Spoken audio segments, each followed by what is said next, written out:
Hi learners, welcome to my channel Magical Guru. आज की video में हम एस.टी. कॉलरिज की बुक बायोग्राफिया लिटरेरिया को डिस्कस करेंगे और एस.टी. कॉलरिज के इमेजिनेशन और फैंसी पर क्या व्यू थे और उन्होंने पोइम और पोइट्री की क्या डेफिनेशन दी, इन टॉपिक्स को कवर करेंगे। आज की वीडियो थोड़ी बड़ी हो सकती है, but watch this video till and. Let's get started. Let's discuss the introduction of Biographia Literaria.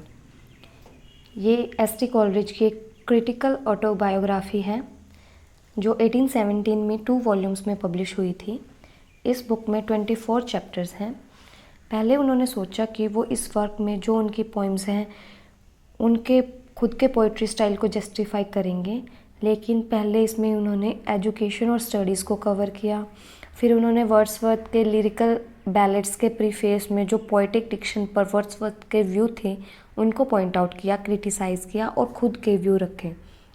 अगर आपने पोएटिक डिक्शन पर वर्ड्सवर्थ के क्या व्यू थे ये वीडियो नहीं देखा है तो you can watch my previous video on Wordsworth's view on poetic Dickson.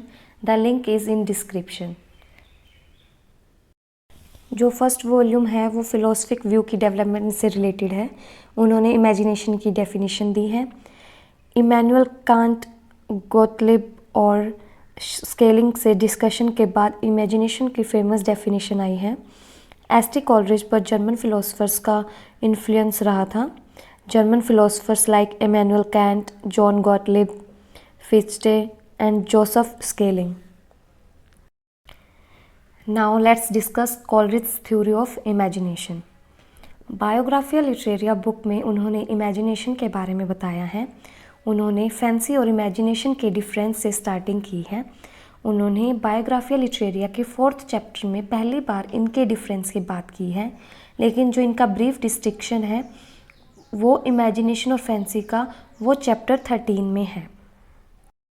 Coleridge कहते हैं कि इमेजिनेशन वर्ड 18th सेंचुरी में एग्जिस्ट करता था, लेकिन इमेजिनेशन वहाँ मैकेनिकल टर्म्स में यूज़ होता था, उसमें कोई क्रिएटिव इमेजिनेशन नहीं थी।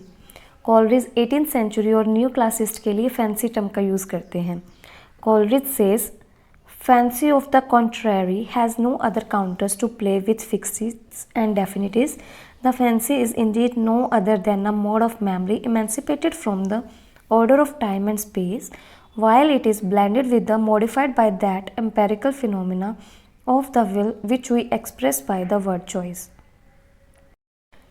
कॉलरिज कहते हैं कि फैंसी में कुछ भी क्रिएट करने की पावर नहीं है, वो सिर्फ जो भी हम परसीव करते हैं अपनी सेंस से उनकी अलग अलग इमेजेस को कंबाइन करती है, ये यूनिफाई नहीं कर सकती है। वो कहते हैं कि फैंसी लॉ ऑफ एसोसिएशन पर डिपेंड करती हैं। लॉ ऑफ एसोसिएशन मीन्स ये एक प्रिंसिपल है जिसमें मेमोरी के साथ फीलिंग, इमोशंस और बिहेवियर को जोड़ा है। मतलब कि फैंसी को readymade material law of association से मिलता है, उसमें कोई क्रिएटिविटी नहीं है। डायरेक्ट हमारी मेमोरी में जो भी फीलिंग्स, इमोशंस आते हैं उनकी जो इमेज बनती है जब हम आसपास से परसीव करते हैं उनको कंबाइन करती है। इसमें यूनिफाई पावर नहीं है। उन्होंने फैंसी को इमेजिनेशन से इन्फीरियर बताया है। उन्होंने ऑब्ज़र्व किया है कि फैंसी की बहुत सारी लिमिटेशंस हैं, ये मेमोरी से ओरिजिनेट होती है। फैंसी में आइडियाज़ होते हैं, ये मैकेनिकल और पैसिव है, जबकि इमेजिनेशन एक्टिव और डायनामिक है। फैंसी को मैकेनिकल इसलिए बोला है क्योंकि 18th सेंचुरी में जो इमेजिनेशन पर व्यू थे वो मैकेनिकल व्यू थे। वो उनकी बुक की राइटिंग्स को इंजन और क्लॉक कैसे बनाते हैं उससे कंपेयर करते थे। कॉलरिज ने फैंसी को ड्रेपरी और जबकि इमेजिनेशन को सोल बताया है। Now let's discuss our topic imagination. Coleridge ने चैप्टर की शुरुआत एक फ्रेज से की है, ओन द इमेजिनेशन और एम्प्लास्टिक पावर। कॉलरिज का इस फ्रेज से मतलब था कि imagination possess power to shape into one. Imagination is the capacity to imagine in a creative way and in the process perceive the oneness of universe। वो कहते हैं कि जब हम क्रिएटिव वे में इमेजिन करते हैं तो हम यूनिफाई कर सकते हैं।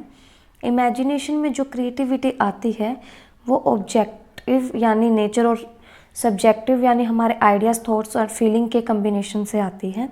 इसी क्रिएटिविटी से हम क्रिएटिवली इमेजिन कर पाते हैं।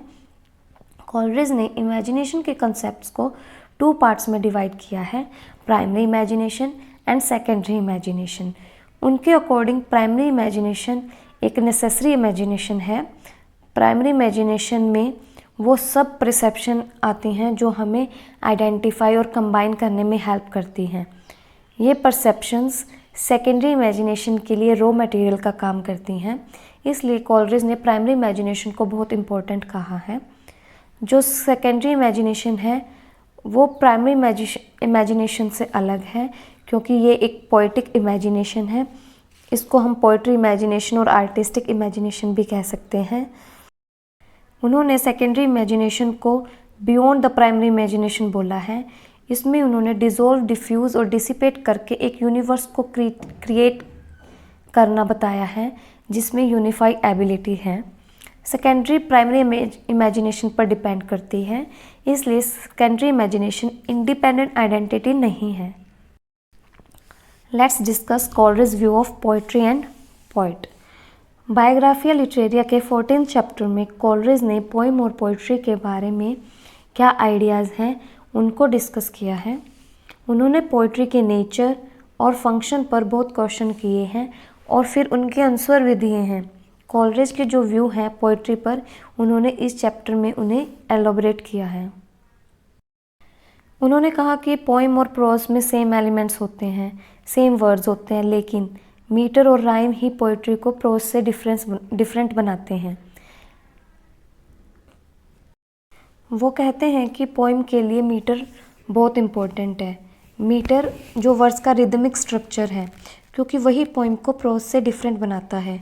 पोइम को और भी ज़्यादा इंटरेस्टिंग और अट्रैक्टिव बनाता है। पोइम को याद करने के लिए और प्लेजर के लिए मीटर बहुत इम्पोर्टेंट है। उन्होंने 30 डेज़ हाथ दिसंबर पोइम का एग्जाम्पल लिया है और कहा है कि जॉर्जियन कैलेंडर में मंथ्स में कितने दिन होते हैं उसको याद करने के लिए एक ट्रेडिशनल वर्स है, एक लर्निंग टेक्निक है जिसमें रिदम है। वो कहते हैं कि मीटर है जो अच्छी पोइट्री के लिए बहुत इम्पोर्टेंट है। 30 days had September, April, June and November. All the rest have 31 except February, 28 days clear and 29 in each leap year. वो कहते हैं कि मैट्रिकल लैंग्वेज ही एक्साइटमेंट अच्छे तरीके से शो करती है as compare to prose. He says, as a particular pleasure is found in anticipating the recurrence of sounds and quantities, all compositions that have this charm superadded, whatever be their contents, may be entitled poems. वो कहते हैं कि sounds और quantities की जब repetition होती है तो उसमें प्लेजर होता है। वो कहते हैं कोई भी कंपोजिशन जिसमें ये चार्म और अट्रैक्शन एक्स्ट्रा से जोड़ा गया है, चाहे कंटेंट कुछ भी हो, उसे पोइम का नाम दिया जा सकता है।